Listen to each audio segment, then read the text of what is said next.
lahat, ako si Christian B. Santa Ana at narito ako upang i-report ang Kabanata 29 at Kabanata 13 ng Noli Me Tangere. Narito ang mga tauhan sa Kabanata 29 at Kabanata 30. Maria Clara, nakaupo sa reserbang upuan sa simbahan. Crisostomo Ibarra, nasa loob ng simbahan habang nagmimisa.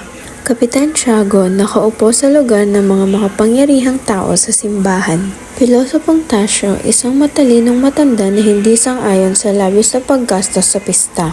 Don Filipo, isang opisyal ng bayan na nakausap si Pilosopong Tasio tungkol sa kapistahan. Padre Salvi, ang paring nagmisa sa ikatlong araw ng kapistahan. Padre Damaso, ang paring nakatakdang magbigay ng sermon. Padre Sibila, isa sa mga paring naroroon habang nagaganap ang misa. Alkalde, ang puno ng bayan na dumating sa simbahan upang simulan ng misa. Padre Martin, ang paring nagmisa noong nakaraang araw at hinangaan ng mga tao dahil sa mahusay na pananalita. Narito naman ang mga talasalitaan sa Kabanata 29 at Kabanata 30. Malapad, malawak o may malaking sukat mula gilid hanggang gilid. Pamamalat, pagiging paos o hirap magsalita dahil sa pagod o sakit ng lalamunan. Sinasaliwan, sinasamahan, kadalasan ng tugtog, kanta o ibang gawain. Maglustay, gumastos ng sobra o mag-aksaya ng pera o bagay. Tinapalan, nilagyan o pinahira ng gamot o anumang bagay upang matakpan o mapagaling ang sugat o sakit. Gitgitan, pagdudumog o pagtutulak-tulakan ng maraming tao sa isang siksik na lugar. Magbubulid, maghahatid o magtatala, kadalasan ng kaluluwa sa langit o impyerno ayon sa pananampalataya. Sa konteksto ng Noli, ito ay nagpapahiwatig ng pangangalaga sa kaluluwa. Ipinukol, itinuro o ibinato, kadalasan sa anyo ng tingin o kilos na may damdaming panlilibak o galit. Sermon, pangangaral ng pare sa simbahan tungkol sa relihiyon at moralidad, nanlilibak, nangungutya, mapang-uyam o nagpapahayag ng panlalait sa iba. Tayo na't panoorin ang Kabanata 29 na pinamagatang ang umaga. Maagang pumasok sa mga lansangan ang mga musiko. Kapistahan ang araw na ito, kaya inaasahang lalong mag-iibayo ang kasayahan.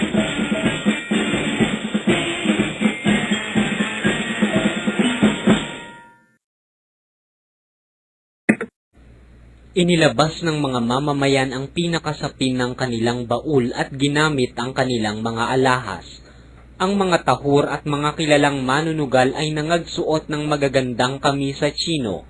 Naging kapansin-pansin ng araw na iyon si Pilosopo Tasio. Siya lamang ang hindi nagpalit ng kasuotan. Mukhang higit kayong malungkot ngayon. Ayaw ba ninyong tayo'y magsaya paminsan-minsan, yamang tayo'y maraming dapat itangis? Tama, ngunit magagawa ang pagsasaya hindi sa paggawa ng mga kabaliwan. Kayo po'y napakarangya. Nagpapakalasing kayong kay raming mahihirap na nangangailangan ng salapi. Papaano ninyo mapipigil ang karaingan ng mga mahihirap? Alam ninyong ako'y kaisa sa inyong mga paniniwala, ngunit may ilalaban ba ako sa kapitan at sa kura? Kung gayon ay magbitiw kayo sa inyong tungkulin. Magbitiw, tama. Kung ang katungkulang ito ay isang karangalan sana at di isang pasanin. Di magkamayaw ang maraming tao sa harap ng simbahan. Sa harapan ng simbahan ay may isang nakatigil na banda ng musiko. Ang isa'y naghahatid sa mga punong bayan, samantalang ang isa ay lumilibot sa buong kabayanan. 8:30 nang simulan ang prosesyon. Ito'y idinaan sa ilalim ng tolda at inilawan ng matatandang dalagang kasapi sa kapatiran ni San Francisco.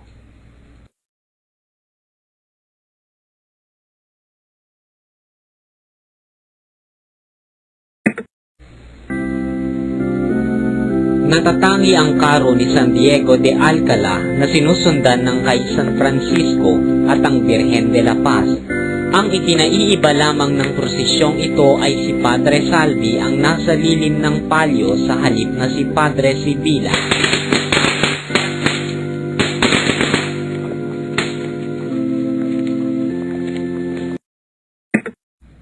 Tumigil ang karong sinusundan ng palyo nang matapat sa bahay ni Kapitan Tiago.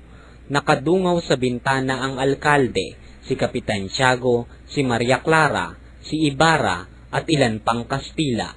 Walang anumang tiningnan sila ni Padre Salvi. Narito naman ang buod ng Kabanata 29. Sa ikatlo at huling araw ng kapistahan sa San Diego, ay maaga pa lamang ay umiikot na ang mga banda ng musiko sa mga kalsada habang ang mga tao ay nakasuot ng kanilang pinakamagagandang damit. Maraming tao ang pumunta sa simbahan at naghanda para sa prosesyon. Nagkita sina Don Filipo at Pilosopo Tasio at ipinahayag ni Tasio ang kanyang hindi pagsang-ayon sa labis na paggastos ng bayan para sa pista habang marami namang naghihirap. Sinabi ni Don Filipo na wala siyang magagawa dahil kagustuhan ito ng kura at kapitan ng bayan. Sa simbahan naman, si Padre Salvi ang nagmisa habang si Padre Damaso ang nagtakdang magsermon. Nagsimula ang prosesyon bandang alas 8:30 ng umaga na may kasamang mga imahe ng mga santo, tugtog ng banda, dasal at mga paputok. Nang dumaan ang prosesyon sa bahay ni Kapitan Tiago, nakita sa bintana sina Maria Clara, Kapitan Tiago at Crisostomo Ibarra. Lihim na tinignan ni Padre Salvi si Maria Clara, ngunit nagkunwari siyang walang napapansin. Dumako naman tayo sa Kabanata 13 na pinamagatang sa simbahan. Punong-puno ng tao ang simbahan. Nagtutulakan ang bawat isa at sumisiksik upang makalapit sa agwa bendita.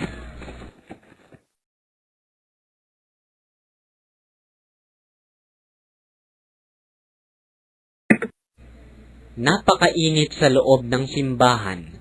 Hindi ka halos makahinga sa masangsang na amoy mula sa katawan ng mga taong pinapawisan. Kailangang marinig nila ang sermon sapagkat 250 piso ang ibabayad ng bayan doon. 250 piso para sa sermon? Talagang ang napakayaman ninyo. Ikatlong bahagi na iyon ng ibabayad sa komedya para sa 3 gabi. Ang sermong ito'y walang kinalaman sa komedya. 1,000 man ang singili ibabayad din namin, sapagkat ang kaluluwa ng nakikinig sa sermon ay tutuloy sa langit, at ang sa mga nanonood sa komedya ay sa impyerno. Nasa isang sulok si Ibarra, samantalang si Maria Clara ay nasa isang reserbadong upuang malapit sa altar mayor.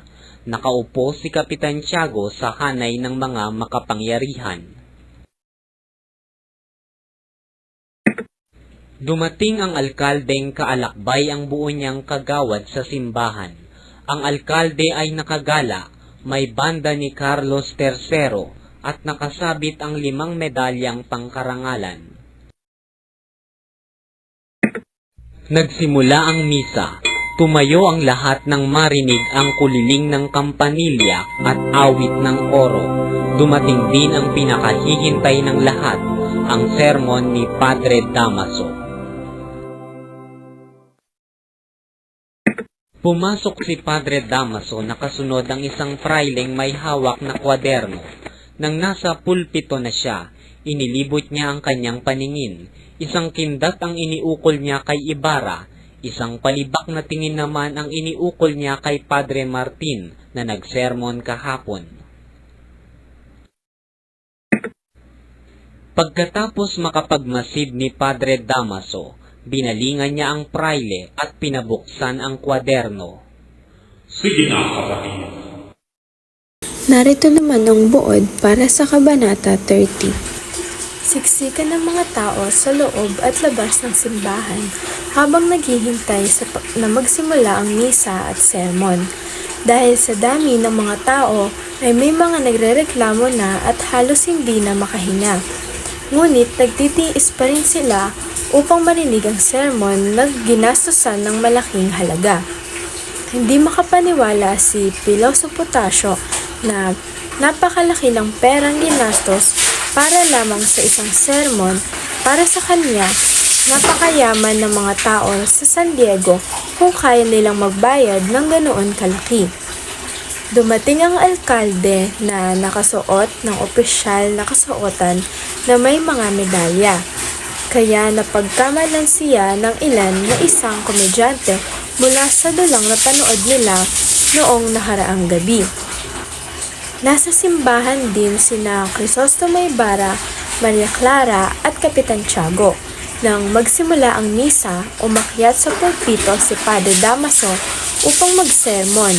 Bago siya magsalita, tumingin siya sa mga tao sa simbahan at lihim na sinulyapan si Ibarra na may halong panlulubak at pagbabanta.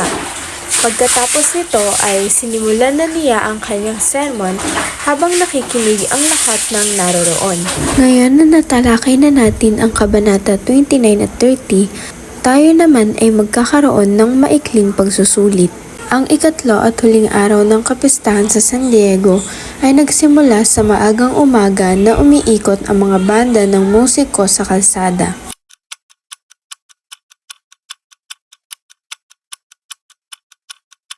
Masaya at walang alinlangan ng Pilosopong Tasio sa paggastos ng bayan para sa kapistahan.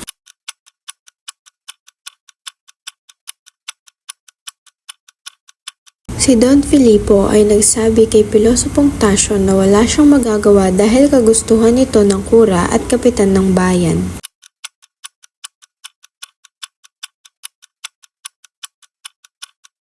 Ang prosesyon ay dinaluhan lamang ng mga karaniwang tao at hindi ng mga pinuno o mayayamang tao.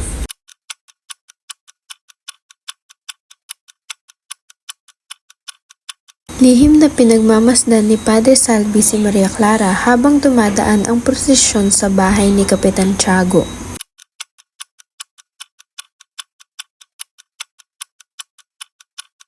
Siya ang paring nagbigay ng sermon sa misa sa araw ng pista.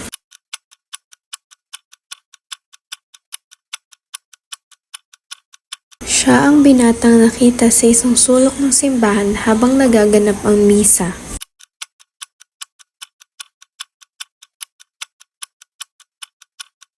Siya ang dalagang nakaupo sa reserbadong upuan sa loob ng simbahan.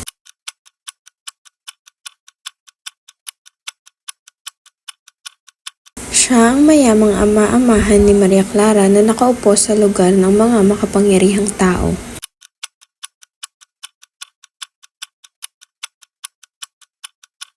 Siya ang matandang pilosopo na nagtataka kung bakit napakalaki ng ginastos para sa sermon.